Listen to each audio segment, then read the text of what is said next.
Hello, friends. Roy here with Lifetime. On this channel, I share my take on life and on the times that we live in. Today, I'm going to do my second installment from this book that I am writing, that I call "Severe Weather Ahead." Last time I read chapter one, and this time, what I'm going to do is I'll read chapter two, but I'm going to start at the end of chapter one, just kind of swing you into chapter two. By the way, you can check out my channel on my YouTube channel on life-time uh, / Roy. So here we go. As Jim walked back toward the parsonage, he heard a mournful cry, a cry of great anguish coming from down the street. He ran toward the sound and found a house with one side ripped to shreds and the roof partially gone and the roof partially caved in. The front door seemed to have been blown off, leaving a gaping hole. Their terrifying cry of despair came from within the house. Jim called out from where the door should have been, but there wasn't any answer, just the mournful cry. Jim moved into the room, and in the kitchen area he found the source of despair. A young woman covered with blood was holding a young child who clearly had not survived the storm. Jim pulled out his phone and again dialed 911. At the conclusion of the call, the young woman seemed to finally realize she was not alone in the room. She looked up at Jim from a face smeared with blood and with puffy red eyes filled with tears. If we'd only paid attention to the warnings.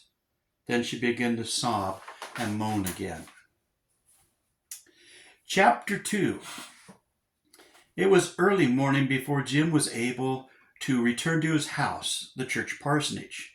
Remarkably, most of the damage was to the shingles because the big church building across the back alley had blocked most of the storm.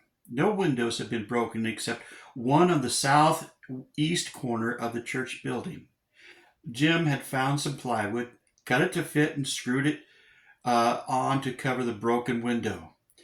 A window replacement would have to be made later. Right now, it was important to keep the building safe and to prevent any rain that might come into the building. The town was a mess. Along with baseball-sized chunks of ice, a F4 tornado had roared through, almost leveling half the town. Jim had been about making contacts with most of the congregation. Two of the congregation had been transported to that hospital up north, and they would soon need to be visited. A very tired Jim Marcus Hansen fell into bed to grab what sleep he could before being called to action in the morning. Jim heard an alarm going off and fumbled with the alarm, but the alarm kept ringing. Finally, Jim realized it was his phone. Picking it up, he tried to get it to work, but all that happened was that it stopped ringing. Putting the phone down, Jim dropped his head back on the pillow. "Where am I?" a very sleepy Jim questioned. "What time is it?" Still, he did not lift his head to check. "I feel like I've been run over by a truck, and I forgot to duck." Suddenly that ringing sound came again. Oh yeah, the phone. This time Jim took a little time to try to focus a little and noticed that it was 6:37 a.m., just 3 hours after he had gotten to bed. "Oh man," he moaned and took the call. "Yeah, Jim, Hansen here," he mumbled. "Well, glad to hear you're still alive," came the familiar voice from the other end of the call. "John?" "It's 6:37 a.m." "Up and at 'em, sunshine. Daylight's a-burnin'," came the cheerful, taunting voice.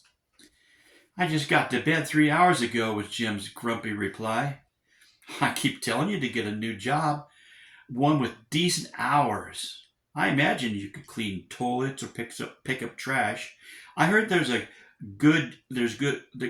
job security in that kind of work." Ha ha. So, why the honor of the call? Jim inquired. I heard you were having some interesting weather in that little town of yours. I guess you made it through the night, John replied. Can't a man check up on his twin brother? At 6:37 in the morning, Jim challenged. It's not 6:37 in the morning where I am, came the mocking reply.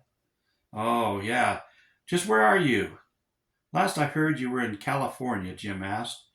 That would make it more like 4:37 a.m. The secrecy of my job prohibits me from knowing where I am. And anyway, if I told you, I'd have to kill you, John replied in mock seriousness. Sounds like a strange requirement for a night watchman on a construction site, doesn't it? Jim quizzed. That ship has sailed, was John's reply. Anyway, I just wanted to see if you went for a ride on a tornado over the rainbow. I guess you're still sort of in the land of the living. Speaking of the living, have you started going back to church yet? Jim asked. You should know the answer to that. Why should I worship a God who takes everything and gives nothing back? Came the terse answer. I've been praying that you might turn to the God who gave everything for us, Jim stated. Well, we'll have to agree to disagree about that. Anyway, I'm glad you survived the storm, came the reply. Your number is blocked. Do you have one I can reach you at, Jim inquired. No, I'll give you a call. Then the call ended. Yeah, I guess I'll have to wait for the next tornado to strike before I hear from him again, Jim sighed. Time to get up, I guess. It's going to be a long day. An eager young aide stood before Arnold Livingston, the deputy director of the FBI South Central District. Yes, Smedley, the tall, slender-grained man responded without looking up. Sir, we've got something on Agent Orange, came the excited response. Agent Orange? The old man stood and gripped the edge of his desk. Well, spit it out, Smedley. Don't just stand there, Livingston ordered. Agent Smith was able to intercept a call from Orange to someone in the States, Smedley replied, as if he had achieved it all himself. How does Smith know it was Orange? Livingston stood, frowning. We have to be sure. Smith is sure, sir. He did a voice analysis before sending this up. Well done. Okay, let's have it, Livingston ordered as he once again sat down. He leaned back in a contemplative tone or pose. Smith said he was able to break through just as the call was ending. He was not able to get Orange's location, but said it was from somewhere in Europe, Sneedley stated, supremely enjoying his position at the moment.